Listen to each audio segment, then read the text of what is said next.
Okay, hey everyone, welcome to SBR Sports Picks. I'm Peter Loshak. Today is Monday, June 5th. This is the daily show we do every day, every weekday at 10:30 Eastern Time, where I give my official picks. Matty Ice, yes. I finally went negative. I finally did go negative. Overall? Yeah, overall. I just at the end of last week, I started on Monday.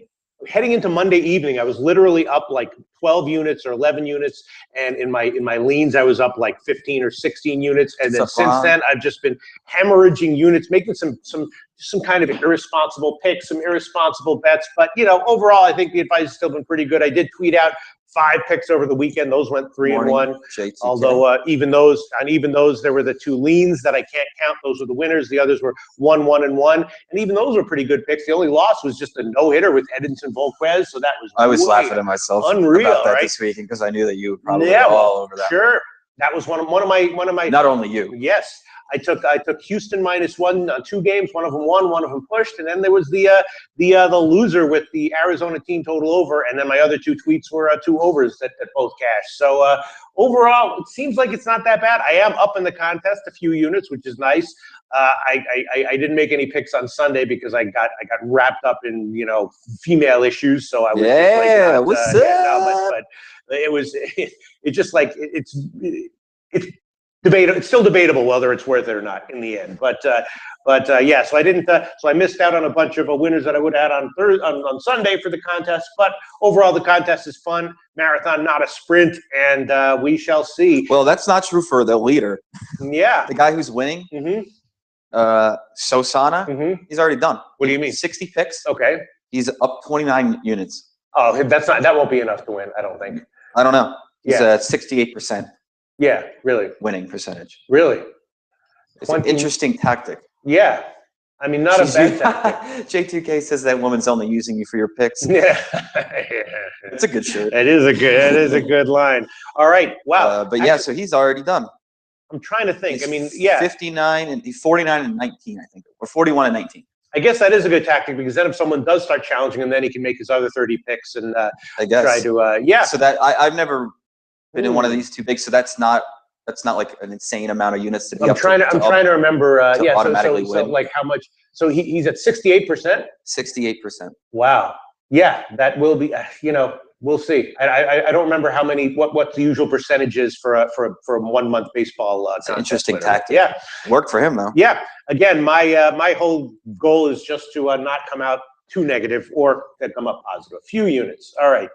Yeah. Dan Kelly says maximum 90 picks. He is not done unless he wants to. Yeah.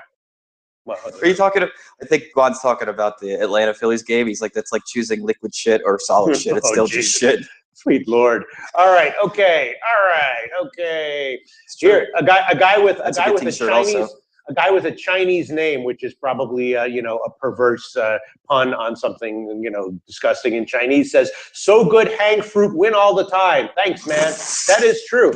That is true. The low-hanging fruit pretty much every day has been winning. Even the one day where I had a terrible day, the low-hanging fruit that day was still Miami team total over. And yeah.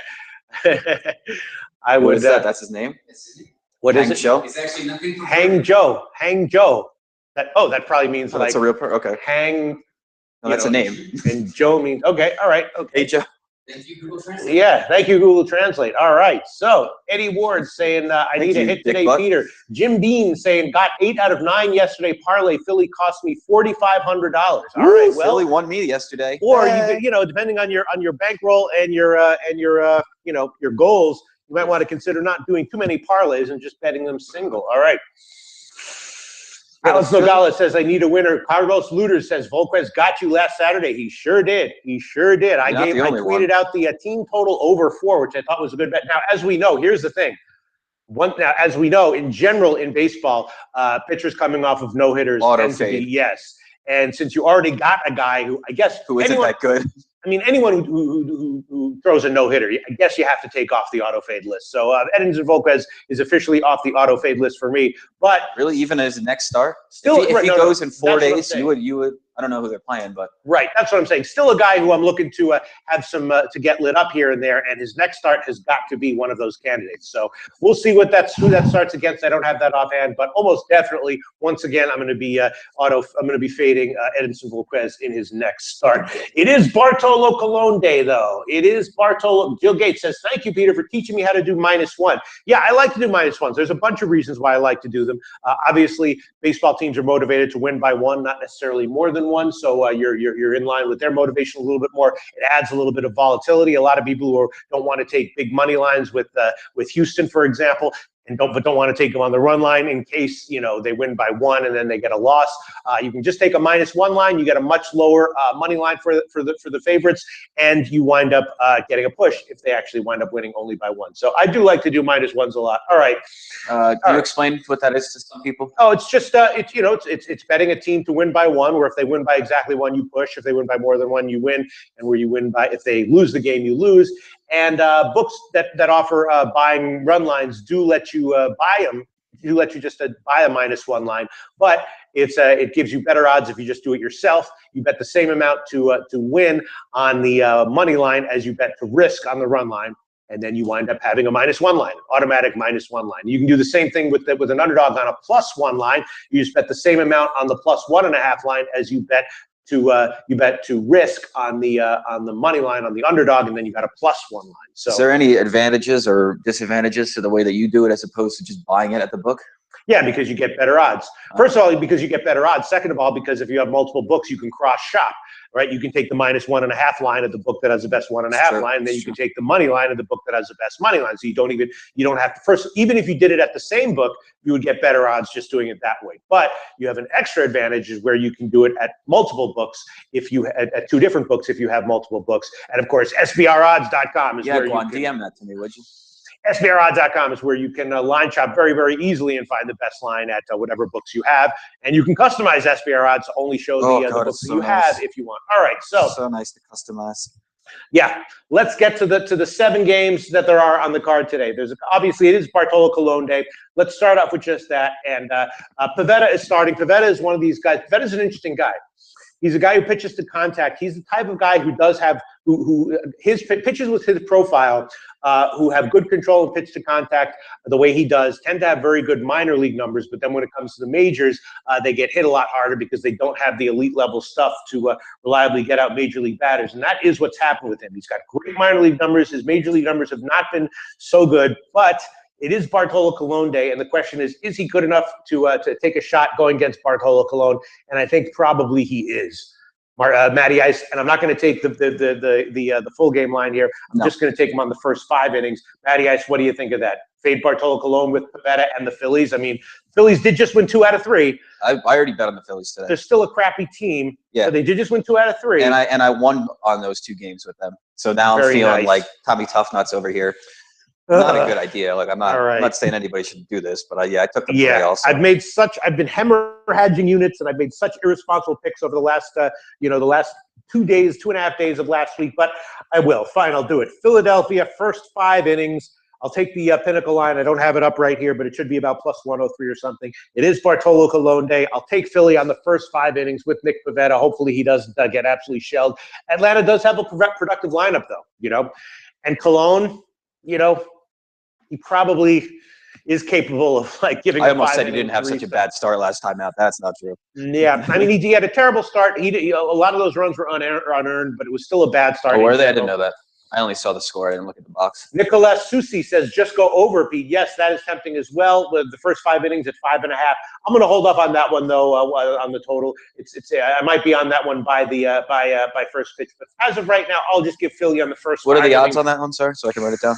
I'm going to it's +100, but I'm going to take the Pinnacle line. SBR Odds actually doesn't show the Pinnacle first 5 So it'll innings. be 101, 102. Probably something like that, 103, something like that. So I'm going to take the Pinnacle one. Okay. And that Guagliardo says, Philly sucks, yet they blew my mind. They blew my parlay beating Giants. Well, the Giants were bad too. Yes. And that's the thing, is that year that Atlanta is not quite that bad. As bad as well. Yeah, I mean, Matt Adams has really stepped up for them. They've got a bunch of nice bats in the lineup. So, it's going to be tricky. It's going to be tricky. And Philly is particularly bad on the road. It's just Bartolo Colon Day, so I decided to go for it. I'm going to go for it. Do it, man. Bartolo Colon Day. I'll try to celebrate on Bartolo Colon Day. Huang Lo says, no, hang fruit should be KC. That's an interesting pick. I am leaning under on that one, and that's an interesting opinion from Huang Lo.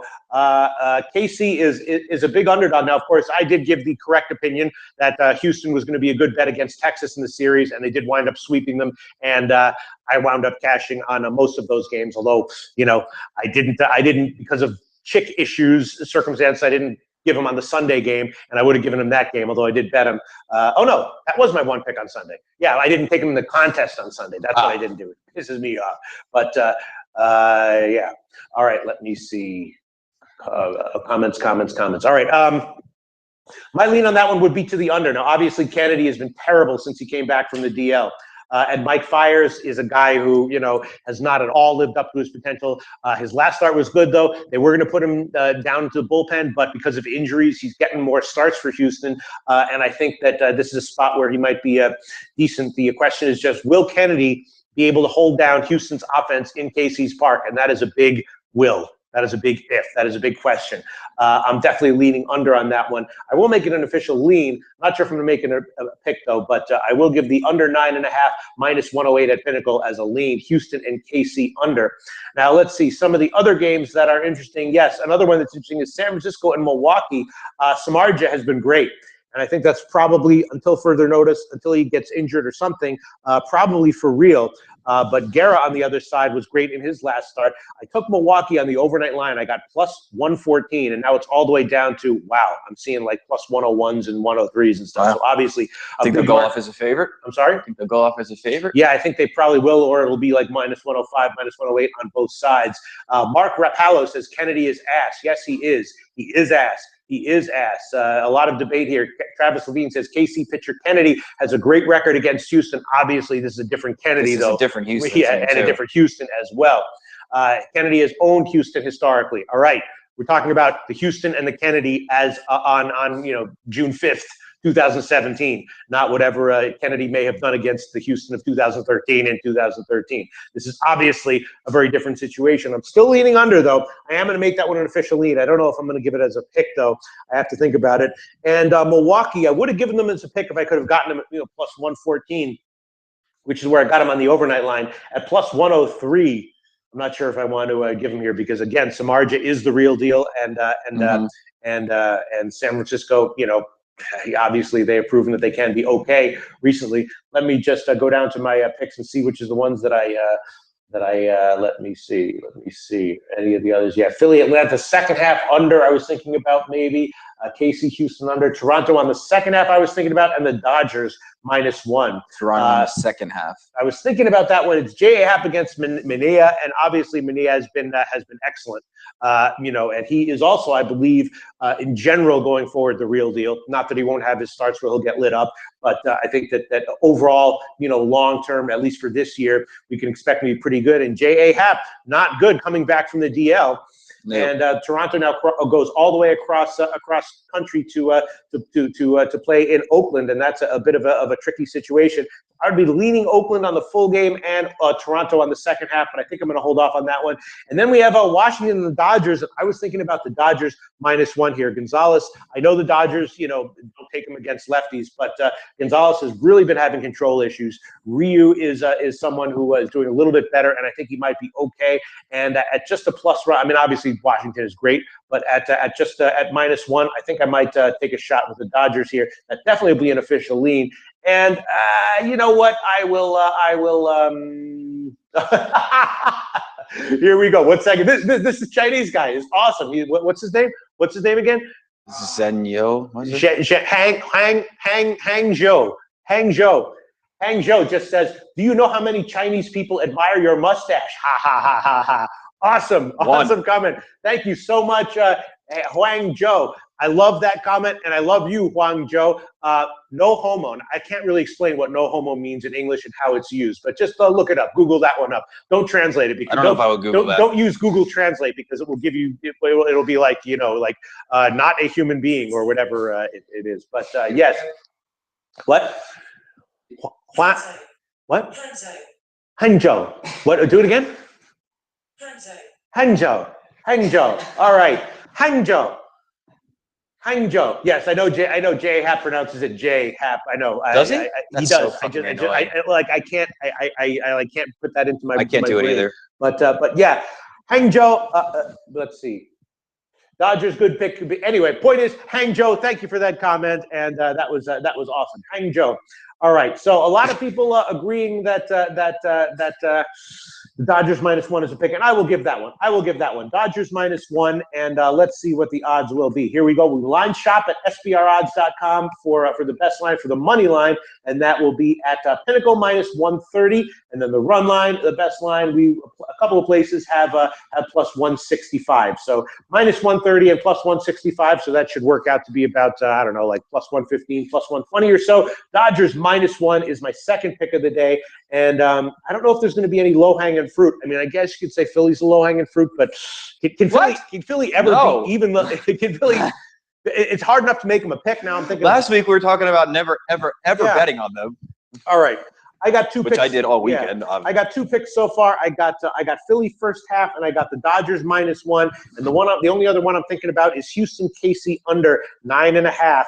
The issue is just the only issue there is Kennedy. Let me see what the KC team total under is. That might be a nice play there. Let me just check that one. That just occurred to me. Ooh. At Pinnacle, it's 4.5 -145.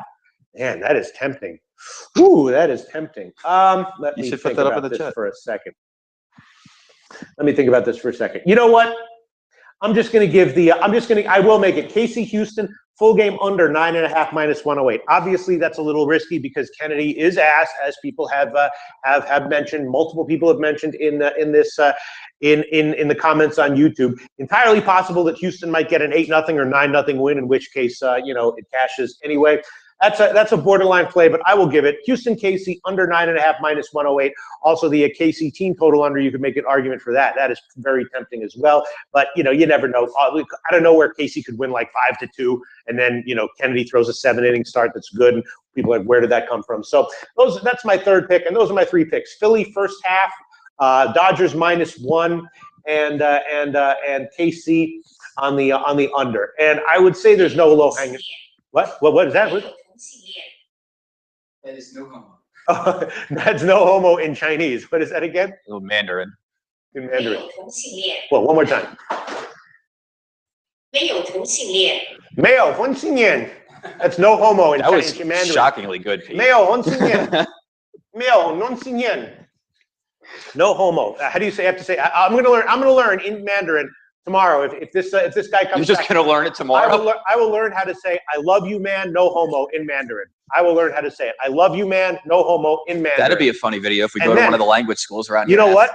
And then I'm also going to learn how to say "I love you, man, yes, homo" in Mandarin. And because it is Pride Month, I'm also going to learn how to say "I love you, man, maybe homo" in Mandarin. I'll learn all three of those. Cover all the bases. Yes, absolutely. All right, so that's about it.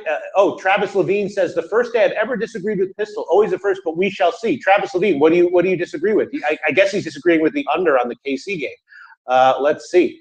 What is Travis Levine? Travis Levine has had a very good read on a lot of these big favorites that have been cashing. Hap's not ready. Oakland's the play. Yes, I could see that one. Travis Levine likes the KC money line. Okay, I didn't. Yeah, I'm not on Houston here. I think KC money line has some merit for sure. I'm just leaning under. Dan Keller. Yeah, look at, oh my God. Dan Kelly says, I'm telling you, equals the funniest show on the air. You hear that? You hear that, network executives? Dan Kelly said, I'm telling you, equals the, what is I'm telling you? Is that a different, oh, he's not saying ours. I don't know. I'm just messing with you, Pete. He's saying ours? I thought he was saying that there's a show called I'm Telling You, which is the funniest show on the air. No, anyway, I was just messing with you. All right. Okay. All right. It's on Telemundo. So this guy Jang Show is great. Thanks, Google. Do all the work. Yes, this guy. I love this guy Jang Show. I will come back and I will say I love you, man. No homo in Mandarin tomorrow. That just reminded me. Any of the guys that are up on the top of the contest leaderboard, try to get a hold of us. Yeah, we're impressed. Yeah, we'll get you on the show maybe. We're friggin' impressed. Talk some smacks. Yeah, we're definitely friggin' impressed. Well, that guy's so solid. I'm pretty impressed by that. Just to put together that 60 picks in what, 4 days. Yeah. And have that winning. Now there's a little bit of that's what they call variance. A little bit of variance involved. Sure, in that, but just yeah. I'm impressed with the idea yes. to do it that way. Yes. More so than the results. Yeah, I mean, I'm impressed with all of it. The idea, obviously, he can sit there and wait for someone to catch up with him. Obviously, having all those winners is excellent. I mean, it did feel like a series of a bunch of series that had pretty obvious value. Like I wanted to make Houston, you know, on the money line, just my 3-unit play every time. Colorado, also, I mentioned, you know, I was all over Colorado in the San Diego series. They didn't sweep, but they did well. So yeah, if you just took you know, Houston and Colorado and all those games, and you know, so I will be doing a preview today with Drew Martin, where we'll take a look at this week's upcoming series, and hopefully there will be some nice auto fade or auto play on teams in the series coming up. We'll look into that. That'll be this afternoon, and that's about it. I think we can wrap it up. We've just pretty much covered every game here. I have 3 picks officially. The Dodgers -1, Houston KC under 9.5, and on Bartolo Colon Day, Philly on the first 5 innings. And Milwaukee, you know, that was tempting, would be a lean. That would be a pick or a lean if they were more of a dog, but can't do it right now. Miami Cubs game is interesting. Butler has not been getting it done for the Cubs, but have to wait for lineups and weather to give an opinion on that one. The St. Louis Cincinnati game is one that's interesting. I was leaning under on that one as well. Martinez obviously is having a legitimately great season for St. Louis, and again, until further notice, he's similar to Samardzija. You know, if he gets lit up once in a while, not a shock. But everybody does, but right? In general, he's been great, and I expect him to be great here. Wojciechowski is also a guy who had great minor league numbers and gave up a bunch of homers in his last start, but he should be pretty good in the majors, at least for a few starts. So I'm leaning under on that one. It has gotten bet up, and let me just think about that one for a second, because I might give that one as a pick, actually. You know what, damn it, it has gotten bet up. I don't quite agree with that line move, and let me just think for a second. Let me just find I'll you know what, I'll throw that one on there as well. Under 9.5, -115 at a bunch of books. St. Louis Cincinnati, that's a 4th pick. St. Louis Cincinnati under 9.5, -116, unless St. Louis crushes this guy Wojciechowski, which could happen. St. Louis on the first 5 might also be a decent play, but I'm just going to stick with the under 9.5. So that's a 4th pick. Under 9.5, St. Louis Cincinnati, Philly first 5, Houston KC under 9.5, and the Dodgers -1. And the Toronto Oakland game, that's a tough one. I would definitely be leaning Oakland, and maybe a shot with Toronto on the second half. And all the people who are leaning KC money line, I would definitely agree with that in general. I think this is a down series for Houston. We saw KC recently sweep Baltimore at home. Remember when that happened, right? We saw recently San Diego sweep the Cubs at home, right? Remember when that happened? We might see a similar series here where KC does better against Houston. Again, to quote a bunch of our commenters, though, Kennedy is ass. So that's why I'm not taking them today at just +120, whatever. But yeah, KC might be a decent bet at various times in this series upcoming. I'm not going to take him today, just under 9.5. All right, that's about it. I think we covered every game, and we covered it pretty in depth. I got 4 picks going today. I got to get positive. Hopefully these won't prove to be more irresponsible picks, but in general, I trust my instincts on Mondays because you know, I am much better rested. So I'll go with 4 picks today. That just about Jim Bean saying, "Hey Pete, you losing weight? Eat something for God's sakes." Really? You think I look? It's incredibly flattering. Jim Bean saying I'm losing weight. I thought you were getting fatter, actually. Yeah. Wow. It is. No, I have to look good for Pride. Which is on the 25th, and so I'm on a crash diet. Are you going? What? You going? Of course. In New York? No, here in Costa Rica, June 25th. Fuck yeah, I'll go. Yeah. Yes. Pride, and I have to, but no. Oh wait, no. I'm not going. If I'm fat, I'm not going. Only if I can fit into my. All right, we'll go for Pride workout month. Only if I can fit into my skinny panties. If I have to wear my fat panties, no way. The bloomers. All right, so that's it. That does it. Just a nice little coda for the Monday show. We'll be back tomorrow with the full card, 15 games. Hopefully, things will get a little bit better for me tomorrow, and we'll see you tomorrow on Tuesday.